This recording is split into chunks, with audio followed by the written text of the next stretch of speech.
Boche Gold and Diamonds. Buy now, pay later. Attappadi ആദിവാസി ഭൂമി തട്ടിയെടുക്കുന്ന mafia സംഘത്തെ നിയന്ത്രിക്കുന്നതിൽ സർക്കാർ പരാജയപ്പെട്ടതായി ആദി ഗോത്രസഭ പ്രസിഡന്റ് സി ഹരി പറഞ്ഞു. അട്ടപ്പാടി മേഖലയിലെ റവന്യൂ ഉദ്യോഗസ്ഥരുടെ സഹായത്തോടെ വ്യാജരേഖയുണ്ടാക്കിയാണ് ഭൂമി തട്ടിയെടുക്കുന്നതെന്നും സി ഹരി വാർത്താസമ്മേളനത്തിൽ ആരോപിച്ചു. അടിയാധാരവും ആധാരവുമുള്ള ഭൂമികൾ പോലും തട്ടിയെടുക്കുകയാണ്. വില്ലേജ് ഓഫീസ് രേഖകൾ കൊണ്ടു നടക്കുന്നത് ബ്രോക്കർമാരാണ്. ജീവിച്ചിരിക്കുന്ന ആളുകളുടെ പേരിൽ പോലും മരണ സർട്ടിഫിക്കറ്റ് ഉണ്ടാക്കിയാണ് ഭൂമി സ്വന്തമാക്കുന്നത്.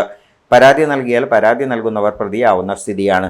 ആദിവാസികളെ ഭീഷണിപ്പെടുത്തുന്നതും ആക്രമിക്കുന്നതും പതിവാണ്. ഇതിനെതിരെ പോലീസ് സ്റ്റേഷനിലേക്ക് മാർച്ച് ഉൾപ്പെടെ സമരപരിപാടികൾ സംഘടിപ്പിക്കുമെന്നും ഹരി പറഞ്ഞു.